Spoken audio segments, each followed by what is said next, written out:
Hey guys, welcome back to Rockin' the Country. A shout out to all my new subscribers. I love seeing that notification that there's a new subscriber. The comments are getting more and more enriched as the channel grows. You guys know people I've never even heard of, which is to be expected. And let's see, today I'm reviewing Kiss My Country Ass by Blake Shelton. This was a recommendation by Jerry Moad, M-O-A-D, Junior, I think is the screen name.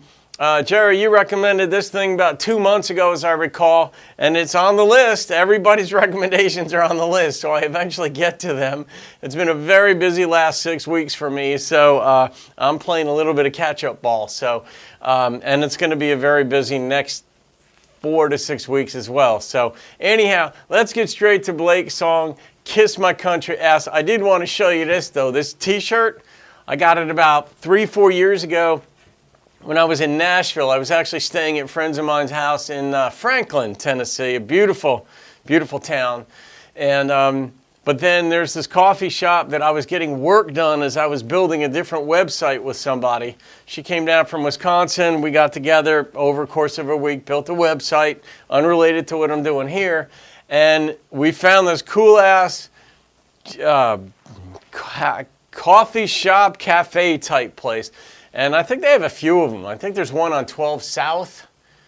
Yeah, there is one on 12 South. I went to that a couple times. It's pretty cool. Very college-oriented age group. Very just freaking cool. And in fact, I need a new one. So next time I go to Nashville, I hope you people have another one. But I think I need a medium, not a large. So anyway, here we go with Blake's Kiss My Country Ass. He's got potted mouth. Boop.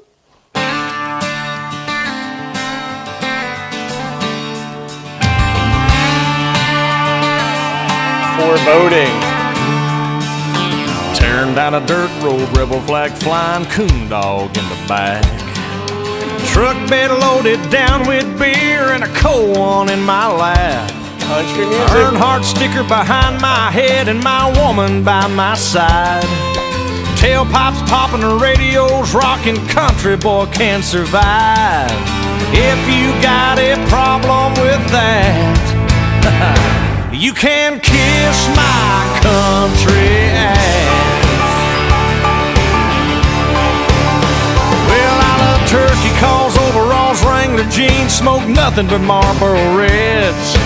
Tattoos up and down my arms and deer heads over my bed.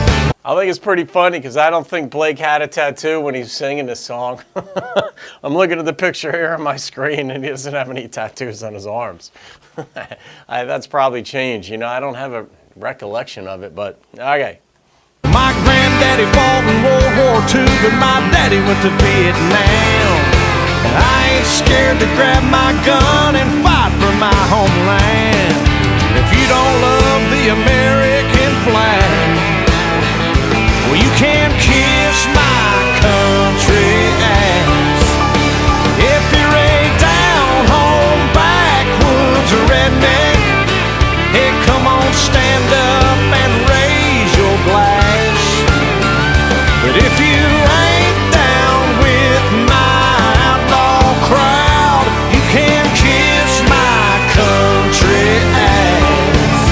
Oh, yeah! All right, I'm going to pause for a second because one thing I've learned being a northern boy from Jersey, but I've got a lot of friends throughout the South and like really good friends that I've spent time with, whether it was in Arkansas, whether it was in South Carolina, North Carolina, I've got friends there. And, you know, one of the things I learned is that redneck isn't just because you're working a farm and you got a redneck. Redneck it's an attitude. And there's a difference between a hillbilly and a redneck. And I'm friends with one of each. And it's funny because the one guy that I associate more with being a redneck, he's my friend Brett. He's a college degree guy, very smart guy, studious guy, but you just would not want to do anything wrong on his property, and or maybe anywhere else, especially to his family. And then my other friend Eddie, who's I call him a hillbilly with a Harvard education, and because he's a very smart guy, but he gets pissed off at me when I introduce him to people that way because he doesn't get pissed off at the hillbilly part. He gets pissed off at the Harvard part. So all that said, yeah, this idea of redneck that you got to be drinking and, you know, tattoos and all, I get what Blake is saying, but, you know, you don't have to have a flatbed truck loaded down with beer. It's not uncommon, but anyhow, here we go. Oh, and the Marlboro Red thing. I smoked back for about a year and a half when I was a senior in high school and freshman in college, and it was Marlboro Reds, I tell you. And when I quit, I went into the room after I quit, or as I was quitting and then quit, I'd noticed that box. If somebody had like a box of Marlboro Reds sticking out of a pocket or sitting down in front of them at a table or something like that, man, I tell you, when you're quitting, it's hard. And that was only a year and a half that I smoked, but it was Marlboro Reds. I'll tell you that much right there. All right, here we go.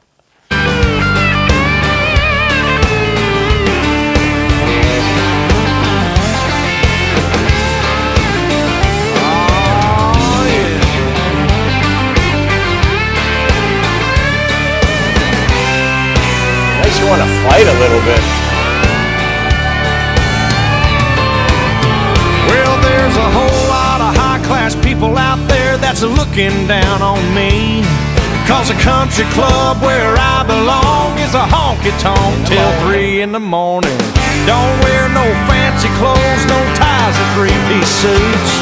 You can find me in my camouflage cap, my t-shirt and cowboy boots. If that don't fit your social class, you can kiss my country ass. If you're a down-home backwoods redneck, hey, come on, stand up and raise your glass. But if you ain't down with my outlaw crowd, you can kiss my country ass. You know, the sense of the song, too, reminds me a little bit of Little Big Town's song, Boondocks, which is a great song. And I love the video to that. I'm going to have to do that. I don't think I've done that song. But the video's a lot of fun with them dancing out in the woods and all that kind of stuff. And I don't know, I don't care where you're from. If you can't appreciate a good song about people who love and embrace each other in a certain way of life, as long as they're not hurting anybody else, that's always the caveat to that statement. And perception or perspective. You know, you got to be able to enjoy that kind of thing. And that's one thing I look at this. This is not my lifestyle. Redneck is not my lifestyle. But I can relate to just about anybody on a certain level, on a human level, trying to make it through this life. And, you know, as my buddy in North Carolina, Weaverville, North Carolina, as Eddie would say, man, if you're ever stuck in a foxhole, you want one of these boys with you. I'm like, well, I'll keep that in mind should that ever happen, of course. I don't expect to be stuck in a foxhole, but if it happens, I'll be wise enough to remember that one. All right, here we go. Well, I'm in front porch sitting, guitar picking, moonshine sipping, bagger juice spitting, country boy Covering all the bases. And I love fried chicken and bluegill fishing and outlaw women. Change if I could. No. I ain't trying to start no fight, but I'll finish one every time. So you just mind your own damn business, stay the hell out of mine. If you got a problem with that, well, you can kiss my country ass. I said if you got a problem with any of that, you can kiss my natural born redneck to the bone, ever-loving country ass. That's right. Well, he sure covered all the bases. Yeah, I don't know what it takes to get clearance from the label on something like that, like how far along in your career you've got to be. I don't know if that would have been a song that would have been allowed on a first album for an artist. I don't know, maybe they would have been like, hey, let's kickstart his career and go with it. But man, Blake sounded pissed off in that song, and how could you not sort of get that edge to you singing that song, because every damn piece of like the stereotypical country redneck life was in that thing. I don't know what they eliminated from this thing, what all the choices are, but when you're writing a song, and I'm sure there was a lot of fun up writing on this song, but trying to eliminate things. What would you eliminate? I mean, they had fishing. You had a coon dog right out of the chute. You got the pickup truck, the girl on your right arm. You got the beer. You got the Marlboros. You got the you could kiss my ass if you don't like my lifestyle. You got the city folks looking down on him. The whole thing, man.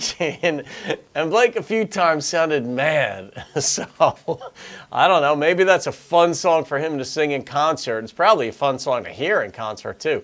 So, oh man, I got to rate this thing now. All right, what am I going to rate this? It's so funny. You hear certain songs, you get amped up, you know, and I'm not a redneck, it ain't my lifestyle, but I'm amped up for this bad boy. So, oof. Creative, yeah. Stereotypical, no doubt about it. I think Martina McBride would not like a song like this, because I remember seeing something, she was on she was on somebody's show being interviewed, and she said that it was Tavis Smiley, that's who it was, and you know, she was moving in a different direction because of the stereotypical aspect of country music. It's about drinking and pickup trucks and rusty bumpers and all that, and that just wasn't doing it for her artistically. That said, I can appreciate her perspective. I like songs like this too. So I'm going to give this an I'm giving it an 8.2. For what they were trying to do, they did it. There you go. Wasn't it? Oh, and there was some nice instrumentation. I mean, the drummer kept things moving along at certain parts. There were some really nice rhythms. When Blake wasn't singing, there was some nice guitar. I mean, there were some nice riffs in there and progression. So there it is. 8.2 for Kiss My Country Ass. All right, and Jerry Moe, thank you for the recommendation, my dog. I know it's on the Facebook. That's the usual thing, and I appreciate you for that so much. Believe me, I think about that. I'm like, wow, someone's out there pulling for me in some ways because he likes it. So anyway, that's heartwarming. All right, guys, have a great day. Subscribe if you haven't, and keep rocking the country.